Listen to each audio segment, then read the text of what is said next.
Well, in this lecture, we're going to be asking a question. We're going to be asking, what happens when we die? This is something that has intrigued mankind since the dawn of time. This is something which is intriguing man still today. In all walks of life, people are wondering, what is going to happen when I die? Some people have this idea of life after death. Some people have this idea of no life after death. Other people say, well, obviously there is life after death, but not only that, you can come back and be reincarnated. Well, this is the question we're going to be looking at today. What happens when you die? Now, I'd like to just make sure that one thing is very clear. When you test a certain topic in the Bible, we need to make sure that we look at the entire Bible as to what it says about a specific topic or a subject. Topical concordances always work very well, where you can test a certain theme, like death. What does the entire Bible say about death? If Malachi in his writings is correct, and he writes there that God says, I change not, well then what's said in one area of the Bible must be the same as what's said in another area of the Bible. Otherwise the Bible cannot be true. If the Bible contradicts itself, by in-depth study you realize that that's actually the case, that the Bible's contradicting itself, well then the Bible has no authority. From start to finish, the entire Bible must be in harmony with itself. And that's why we need to look at a theme or a topic and do a study on the entire Bible and see what it says. In the same way, we're going to be looking at this topic and we're going to be saying, well, what does the Bible say about what happens when we die? This is, however, a subject which, because it touches everybody and different people at different levels, we can't look at this just from a biblical perspective. We can't look at this and say, well, this is what the Bible says, so bam, there you have it. That's the truth. That would be dogmatic. And we can't do that. So what I'm going to do in this lecture is I'm going to split it up. I'm going to say, well, let's see where it all comes from. And what does Satan teach in his secret inner circle teachings? And then in the second half of this lecture, we're going to say, well, what does the Bible teach? Is it contradictory to what Satan teaches? How does this work? Life after death is an interesting subject. One thing is true, though, that we know, and that is that we are alive. What happens after death sometimes still remains a mystery. There is this graphic where I show that life happens and then it ends. What happens after death is the question. Is there life after death? And if so, are the souls that continue after death, are they cognitive? Do they have thinking ability? The one option which is readily promoted in the world is that after death you go straight to heaven. This is taken from the text word in the Bible, which we'll look at a bit later, and it's substantiated when you bury somebody, you can put their soul in heaven.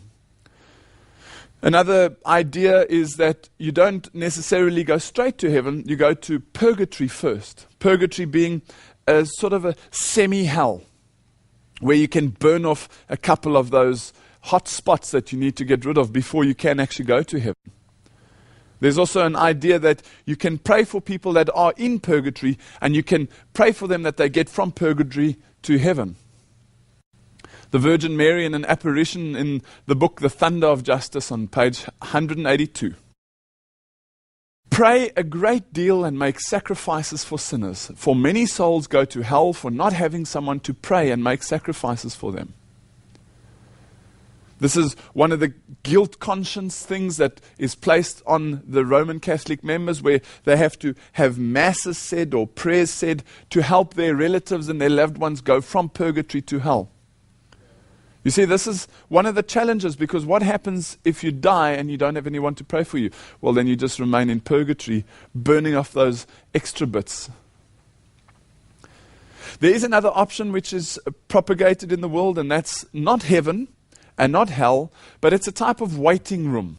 The New Apostolics call this the departed realm, or the realm of the departed. This is an area where it's neither heaven, neither hell, but it's an area of the souls where they're waiting for certain things to be happening.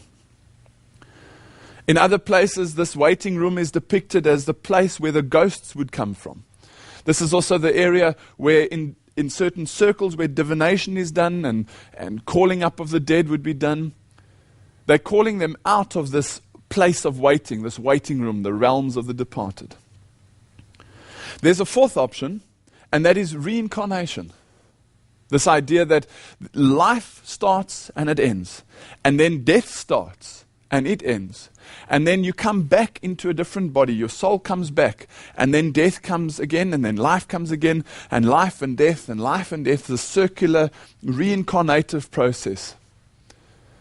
Well, that doesn't quite make sense to me. And I used to believe in it. I studied through it and through hypnotherapy and various other things. I even went into my past lives.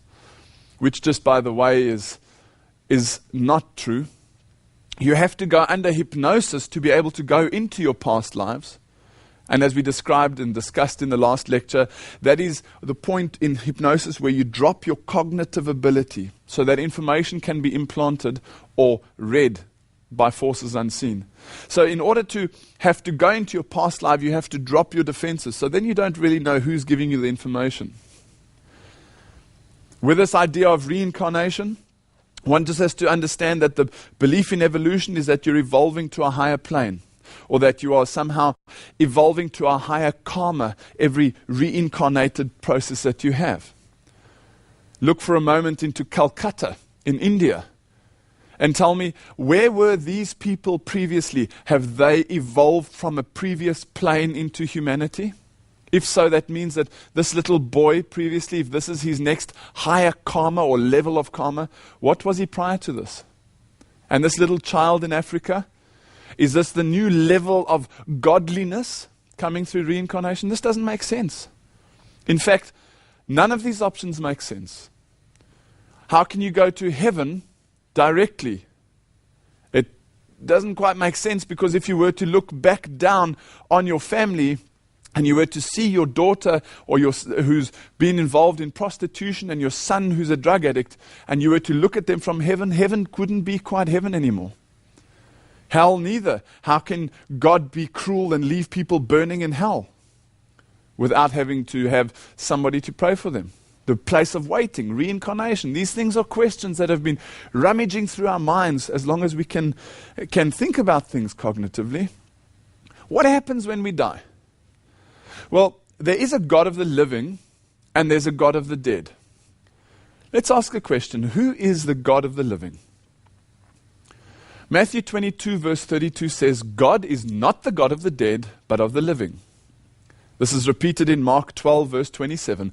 He is not the God of the dead, but the God of the living. Again in Luke 20 verse 38, for he is not a God of the dead, but of the living. So who's the God of the living? Jesus Christ. Who's the God of the dead? The God of the dead.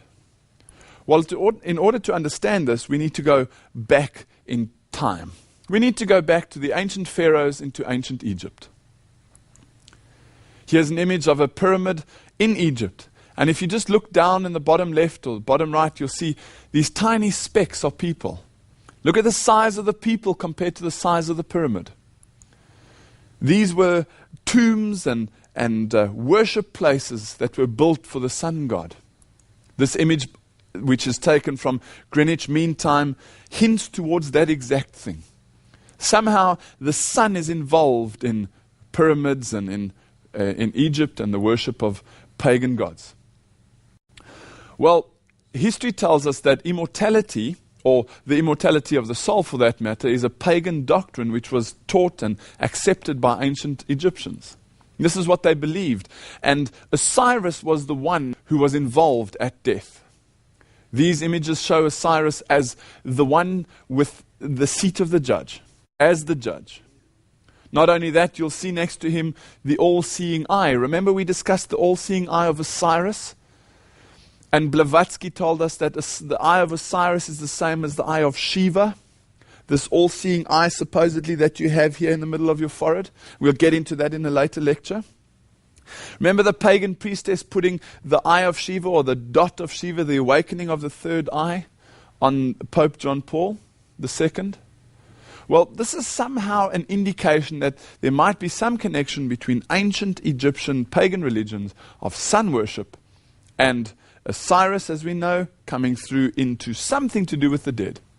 Let's have a look at a website, ancientegypt.co.uk. It says Osiris was the god of the dead and the ruler of the underworld. In the glossary, it explains that the place, or the underworld, is the place where a dead person's soul would go to be judged. The ancient Egyptians believed that a person's soul would have to pass a series of tests in the underworld before they were allowed to enter the afterlife, where they would then live forever. This is continued on this quotation. It says, Osiris was the ancient Egyptian god of the dead and the god of the resurrection into eternal life. He was the ruler, the protector, and the judge of the deceased. Question: who is the God of resurrection into eternal life, as we know it from our experiences and from what we've learnt in the previous lectures? That's Jesus Christ. So here Osiris is claiming the same authority and positioning as Jesus Christ. Not only that, he says, I am your protector, I am your ruler, and I am the judge. All of those belong to God. So Osiris is claiming to be God. Let's read from Wikipedia what it says about Osiris, the ram god. It says, as god of the dead, Osiris' soul, or his Ba, was occasionally worshipped in a right of its own, almost as if it were a distinct god, especially so in the delta city of Mendes. This aspect of Osiris was referred to as the Banep Jed, which literally means the bar of the Lord of the Jed, which roughly means the soul of the Lord of the pillar of stability. Since the bar was associated with power, and also happened to be a word for ram in Egyptian, Banep Jed was depicted as a ram, or as a ram-headed. A living sacred ram was even kept at Mendes and worshipped as the incarnation of the god. In occult writings, Banep Jed is often called the goat of Mendes and identified with Baphomet. Okay, so all of that information means that somehow Osiris and his soul was sometimes even worshipped separately, called the Ba, the soul of Osiris. And this was depicted as a ram, and in the city of Mendes, they had a goat, and this goat represented what's known as the goat of Mendes, or the soul of Osiris that was worshipped as a god. So this goat of Mendes, according to this encyclopedia, was known as, or identified with, Baphomet. Who's Baphomet? Well, here we go. Let's ask Wikipedia again. You mentioned this Baphomet figure. Please tell us who he or she is. A well-known depiction shows Baphomet in the form of a winged humanoid goat with a pair of breasts and a torch on his head between his horns. This image comes from Eliphas Levi, who was a Satanist and a 33rd degree Freemason. He depicted the image that they were worshipping at the time was this being identified as Baphomet. This is a goat figure with a torch or a light between his head, or between the horns on his head. And interestingly enough, he was male and female. He had breasts and a male sex organ. This is the combination of good and evil. The combination of dark and light, black and white. The combination of male and female. And it's also known as the light bearer, the one that carries the torch. Baphomet, being a winged goat, is a representation of Lucifer. It's a representation of Satan himself, combined as a male-female humanoid goat in this form as drawn by Eliphas Levi. This image explains in Wikipedia that Levi called this image the Baphomet of Mendes. However, the deity was actually a ram deity, Banep Jed, who was the Ba of Osiris. So Osiris' soul, when they were worshipping him, or it, was worshipped as Baphomet, the Banep Jed, the soul of Osiris. And this Baphomet was basically Lucifer. Let's check what Aleister Crowley, who is known as the most wicked man that ever lived, 33rd degree Freemason, a Satanist and a cruel, cruel man. He said, that, well, it is written at least about him in The Law is for All. Alistair Crowley identified Baphomet with what he called the lion serpent. Crowley writes, "The devil is the serpent, Satan. He is life and love. He is light, and his zodiacal image is a Capricornus, the leaping goat, the Godhead." So Baphomet is Satan. Baphomet is the soul of Osiris. Osiris is the judge of the dead. So who's the god of the dead? Osiris is another name for Baphomet, or another description, and Baphomet is another description of Satan. So the god of the living would be Jesus Christ. The god of the dead would be Osiris, or Satan. Genesis has a very interesting story about what really happened in the beginning of time. Genesis 2 verses 16 and 7 read as follows. "And the Lord God commanded the man, saying, Of every tree of the garden thou mayest freely eat, but of the tree of the knowledge of good and evil thou shalt not eat of it, for in the day that thou eatest thereof thou shalt surely die." Satan turned this around in Genesis. It explains that he said, "Oh, are you really sure? Is God that cruel and so unkind as to hide something from you? Are you not really allowed to have the knowledge of good and evil? Oh, what a cruel, cruel God you have to bow down to." This is taken from the NIV, the New International Version. In Genesis 3 verse 1 it says, "Now the serpent said to the woman, You shall not surely die. For God knows that when you eat of it, your eyes will be opened and you will be like God, knowing good and evil." Not only does Satan contradict God's law and God's commandment, don't eat of it. He says, you can eat of it. God said you're going to die. You're not going to die. That's the contradiction. He then inserts his own ideas, his own theology, and he says, you're going to become like God, knowing the difference between good and evil. And how does Satan, in the beginning of time, in the Garden of Eden, how does Satan get people to accept this incorrect theology? He uses their senses. Genesis 3 verse 6 explains this. It says, "And when the woman saw that the tree was good for food, and that it was pleasant to the eyes, she took and did eat." What deceived her? What did Satan lean on to get Eve to accept this new false doctrine? He said, well, check for yourself. Does it look like it's evil to eat this fruit? Well, once she saw that it was good for food and it was pleasant to the eyes and looked like it was going to make her wise, once she had the physical or the sensory confirmation that what he was saying was true, well, then she took and ate. So throughout history, even in the Garden of Eden, Satan used senses, man's senses, to deceive. Now, in the Garden of Eden, Satan teaches the first lie about immortality. You're not going to surely die. God said you're going to die. You won't die. You actually become like God. So there's this idea of immortality. What does the world currently believe today? We just have to look into the headlines and see Billy Graham on the top of one of the news headlines that says, "How to contact your loved ones in heaven." Well, as we've just explained, that doesn't quite make sense. How can you contact your loved ones in heaven according to the story in the Old Testament, or the story in the New Testament at least, about Lazarus and Abraham? There's a divide. The one can't cross to the other. But how do you contact your loved ones in heaven? Well, John Edward, who we know from TV, is John Edward McGee Jr., is a television personality and a performer who claims that he is a psychic medium who can communicate with the dead. The son of a policeman, Edward was raised a Roman Catholic and later became non-practicing. John Edward has an uncanny ability to predict future events and communicate with those who have crossed over to the other side. And please note, other side is a capital O, capital S. So it's the idea of a superior element of living compared to where we are today. This John Edward type idea is spread all over the television, spread all over the world. Just believe in life after death, come to a seance or some other type of contact, and we'll be able to communicate with them.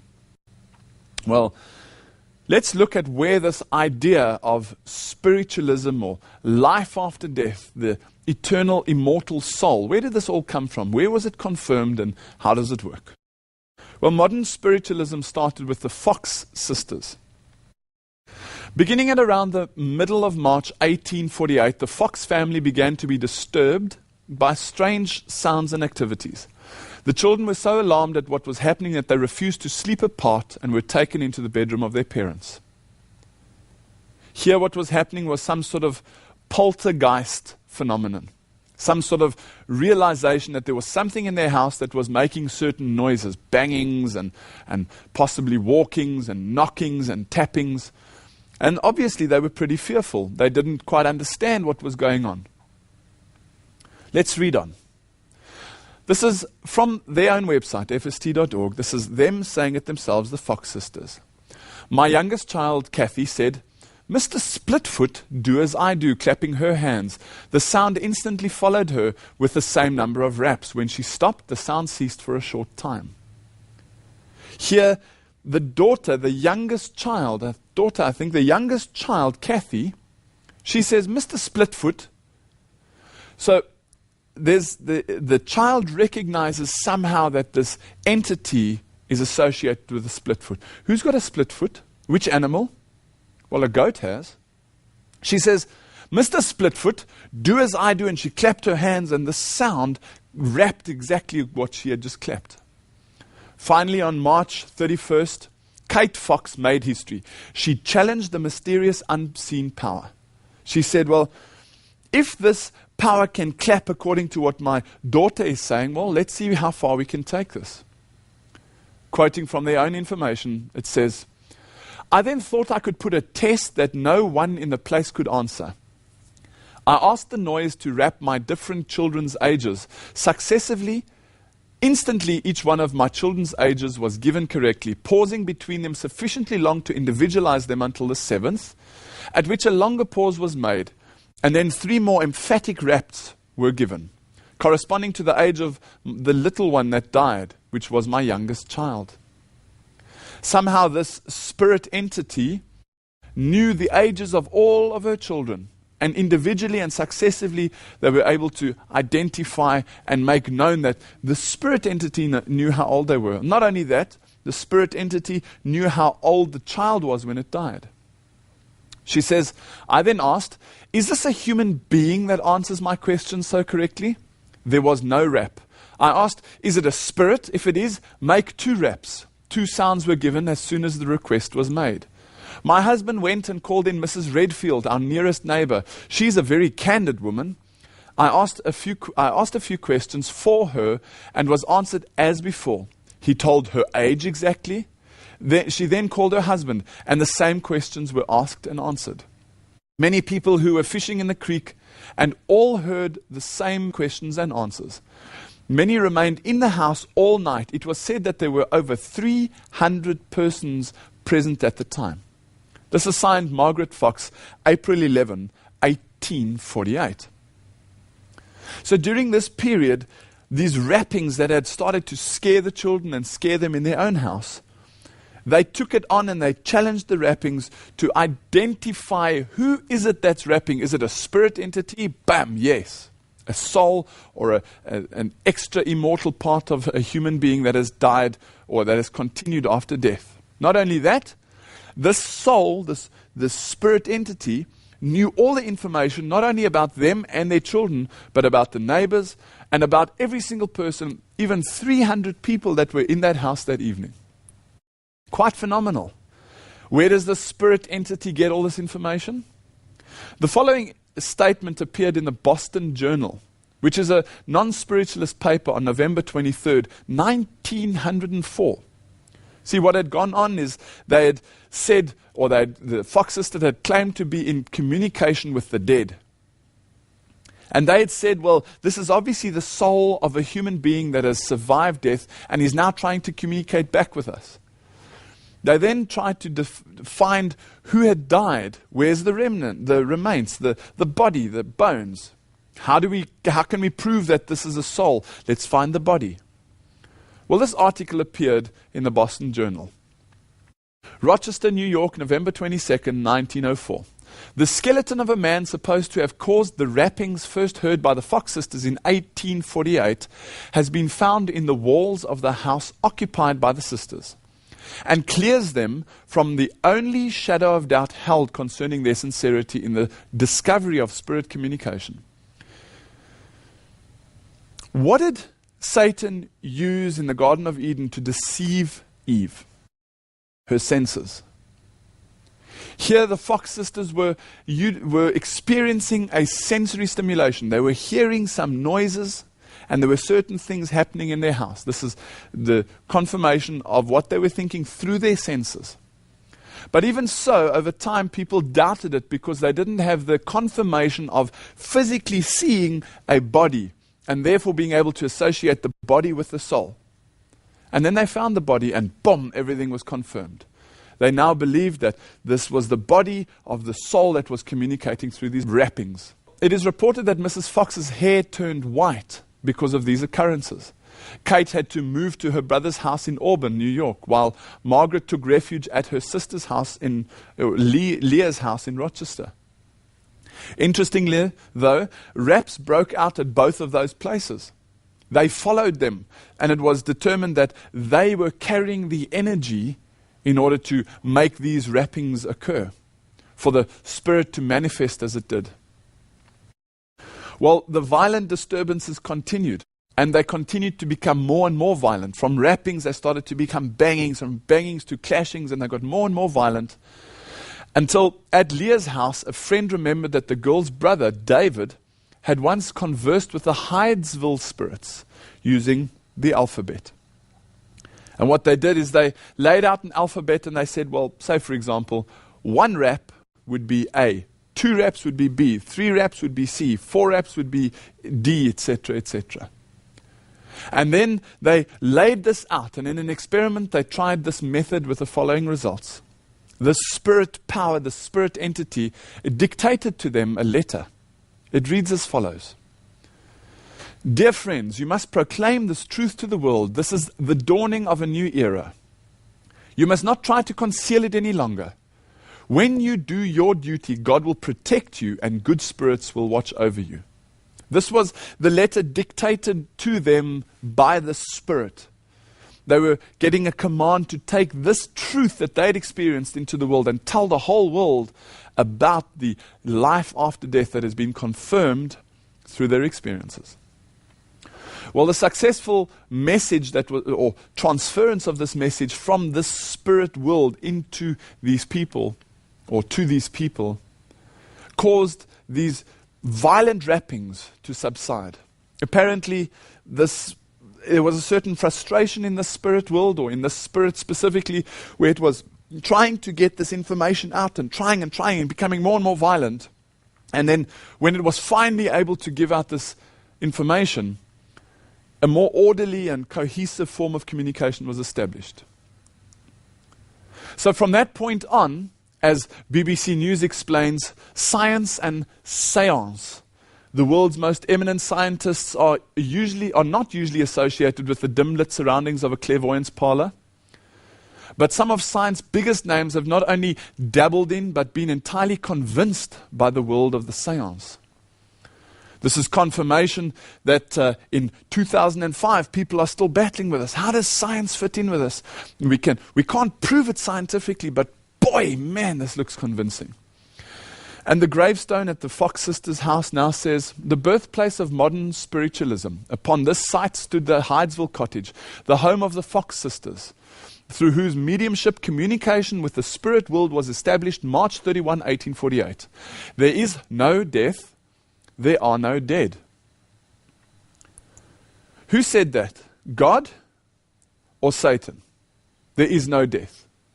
God said, well, if you eat of that, you're going to die. Satan said, if you eat of that, you're not going to die. So who's speaking this? Is this serpent language or God language? Well, let's go into the serpent world for a moment. Let's go back to the satanic high priest that we've quoted over the last couple of days. Let's read what Satan says to his high priests, How does this work from a satanic perspective? Let's expose what is hidden inside there, and then we'll compare it to what the Bible says. One topic that my friend Roland spoke about with great enthusiasm was his new interest in the supernatural. He told me how fortunate he was in having become acquainted with a group of people who were the members of a society that communicated with the dead. This is the author now speaking about how he had become involved with people that had communicated with the spirits of the dead. He continues, while it was interesting to hear Roland's experiences with the supernatural, they gave me a weird feeling. Then he asked me whether I would be interested in attending one of their seances. Maybe the medium could have you talk to the spirit of your dead mother. You would like that, wouldn't you? During the evening, the subject had come up that both of us had been in the merchant navy during the war, and this is when the spirit was called up. The spirit medium had conjured up the supposed spirit of Roland's co-workers, one of Roland's co-workers who had perished when the ship they were on sank. Not only was, when they went to the seance, not only was this spirit medium able to confirm that they were in the merchant navy, but he was able to confirm the names of the people that had perished, and he called up the spirit, speaking and sounding like the spirit of that person that had died. Now, one of the things that happened is this spirit medium, later on in the evening, started to make some contradictory statements. Not only that, the person who was with them started to ask, what I mean to say is, how long have you been pretending to hold communication with the dead? Well, the author says, not very long for me, I replied. Then this guy continues, he says, I see where you guys have a lot to learn when it comes to the supernatural. You're both wasting your time by going to those spiritualistic seances. Don't get me wrong, they have their place. They're a good pastime for women in that they receive some sort of comfort from thinking that they're getting guidance in their lives through some departed one.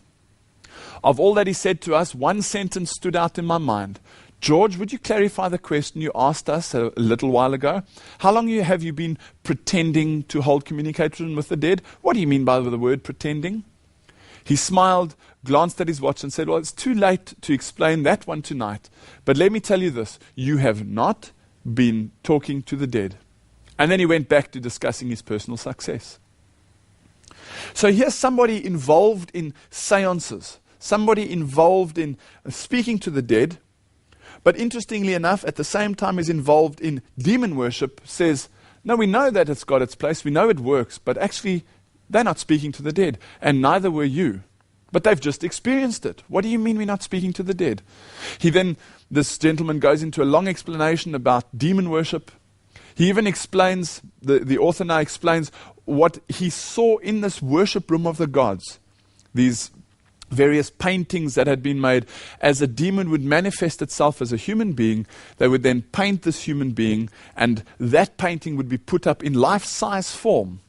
And the people could then go and worship at what's called the demon worship room or the worship room of the gods. Not only that, Satan himself had appeared and had stayed there long enough for his portrait to have been drawn. And interestingly, the description given is exactly as the description given by a lady who we'll discuss in a later lecture called The Gift of Prophecy. Exactly the same indication, high forehead, wide brow, etc., etc. Not only do these people bow down before demons, they bow down before Satan, and they say Master, and they call him God. They don't call our God, God. Remember, they call our God the Creator. The story continues. It says, while we were looking at the various altars and these paintings, the satanic high priest explained that the demon spirits are in reality specialists in various fields of activity. Having a background of experience measured in millenniums, they are engaged in a fierce conflict for the control of men's minds, a conflict against the forces from above. When Roland wondered why the spirits were spending so much time or so much effort to deceive humanity, the priest stated that every one they could make to disqualify themselves or himself from being a member of Christ's kingdom automatically became a member of Satan's great kingdom, and that he would, before long, establish on earth. Those who went down into the grave under Satan's leading, he would someday restore to life. Christ and his followers, he said, intended to end the intense struggle between the two great forces by raining fire from heaven upon Satan's followers. But it wouldn't hurt them because demon spirits could now control fire so that it had no power to burn human beings. And he added, if I doubted what I was saying, I could go to India or across to the other areas of the world who had perfected black magic to a science, and I would behold firewalkers stepping across beds of coals without so much as singeing the hair on their legs. If you're wondering where this idea of firewalking as a motivational tool within business comes from, it comes from demons who are what they call energizing or protecting certain human beings who come under the influence. As you psych yourself up and you work your way towards being able to walk over these coals, don't be fooled. You're busy dealing with things that'll be explained in a later lecture. As we left the worship room, this is now the worship room of the gods, this demonic place of worship.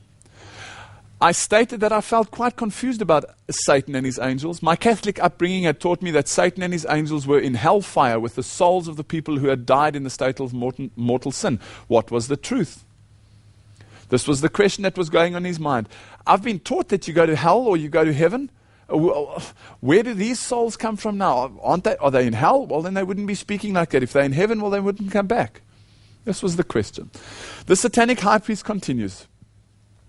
When it became known that his rival, Christ, would come to earth after assuming the nature of man to attract humanity to himself, our master, that is Satan, and his chief counselors, those are the demons, decided to follow a strategy similar to that one that originally had enabled them to acquire their new dominion.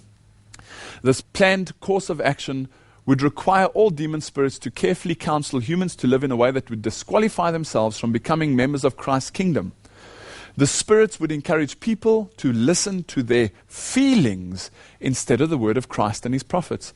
In no surer way could the spirits obtain control of people's lives without the individuals realizing what was happening. The spirits would suggest all kinds of erroneous doctrines and ideas, and humanity would readily accept them. Why? Because they felt strongly about them. What happened next amazed me beyond my ability to explain.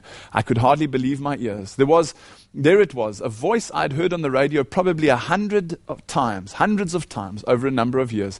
Chameleon Hood was a hotly controversial politician. He never hesitated to voice his opinions regarding anyone or anything. In the late 30s, Chameleon was a hot topic for French news media. His activities as mayor of Montreal constantly made the news. It continues, and now I heard that familiar voice again, but this time reproduced through the agency of a demon spirit.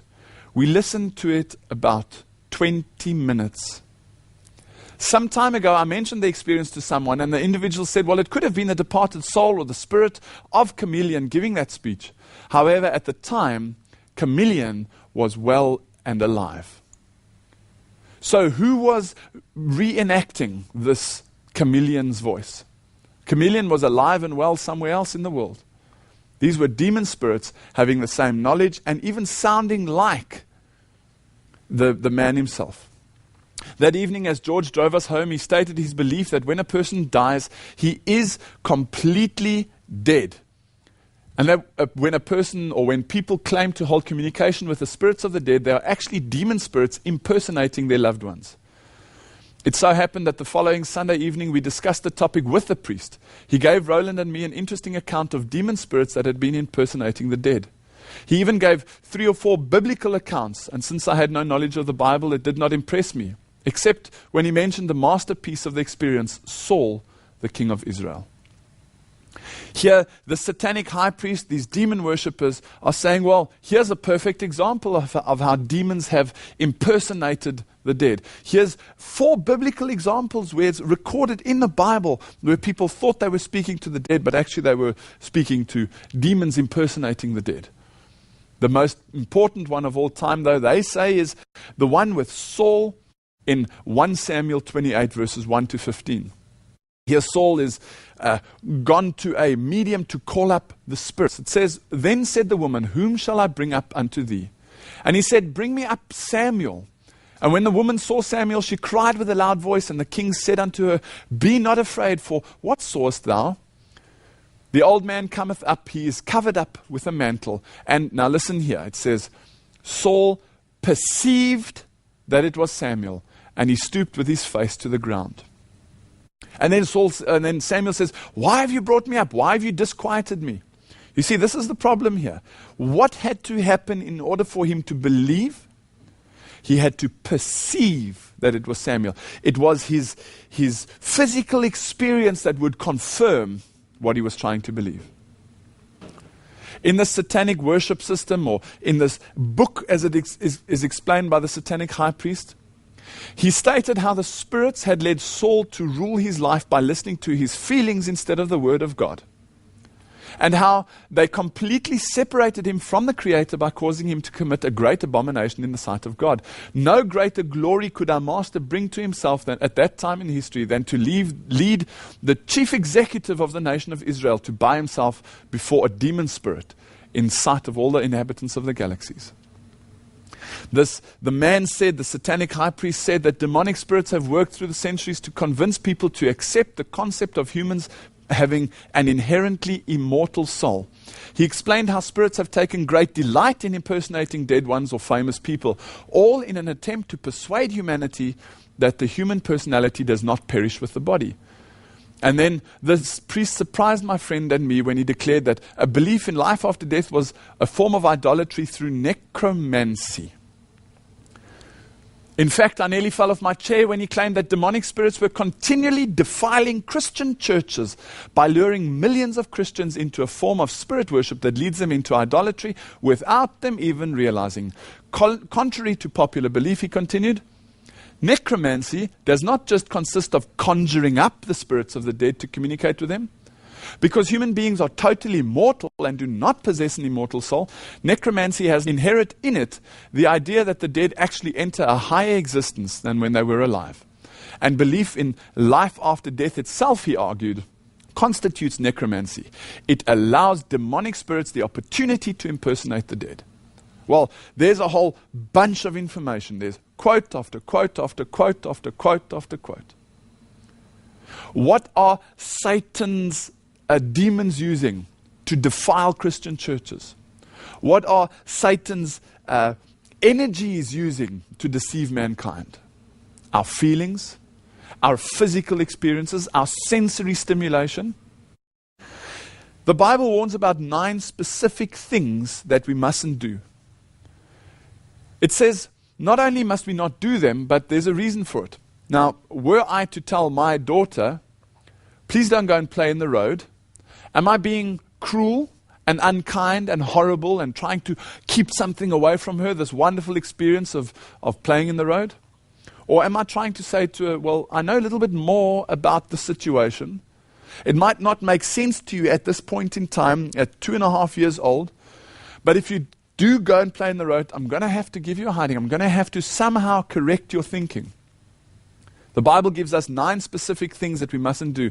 It says in Deuteronomy 18, there shall not be found among you anyone that maketh his son or daughter to pass through the fire, that's walking over coals, or that uses divination, this is astrology, or trying to use tarot cards to predict the future, an observer of times, which is specifically astrology, an enchanter, this is Harry Potter, a witch or a charmer. Number 7, a consulter with familiar spirits. This is spirits who impersonate the dead. A wizard, or number 9, a necromancer. One who consults with or believes in life after death. You don't have to call up spirits to be part of necromancy. You just have to believe in life after death, because you're opening up a door where Satan can then impersonate somebody that's died. Now we know that Osiris has got all these various marketing plans. No, when you die, you go to heaven. When you die, you go to hell. Or when you die, you go to purgatory. When you die, you go to this place of waiting. When you die, you come back and you be reincarnated. These are just different marketing plans for the God of the dead. But John 8 verse 44 explains that Satan is a liar. He was a murderer from the beginning and abode not in the truth, because there was no truth in him. When he speaketh a lie, he speaketh of his own, for he is a liar and the father of it. And Revelation 16:14 says, and Satan deceiveth them that dwell on the earth by those miracles. Ecclesiastes 9 verse 5 says the following. For the living know that they shall die, but the dead know not anything. This is confirmed in Revelation 16 verse 14. For they are the spirits of devils working miracles. How does this now work? Are you telling me we don't have life after death? No, I'm not telling you that. In the second half of this lecture, we're going to find out, what does the Bible say about this? We've now spent a whole bunch of time finding out, well, what does Satan say about this? We know that he's the God of the dead, where Jesus is the God of the living.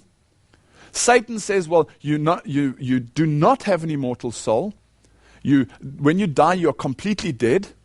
And that by believing you have an immortal soul gives his demons the opportunity to impersonate people that are supposedly living on the other side.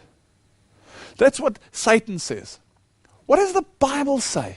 Does it confirm this? Does it contradict this? And if so, if it says that we're dead, well, where have we been getting these doctrines of life after death from that have been so widely preached in these churches? I hope you'll come back with me and do a Bible study, a theme study on what the entire Bible says from start to finish about what happens when we die.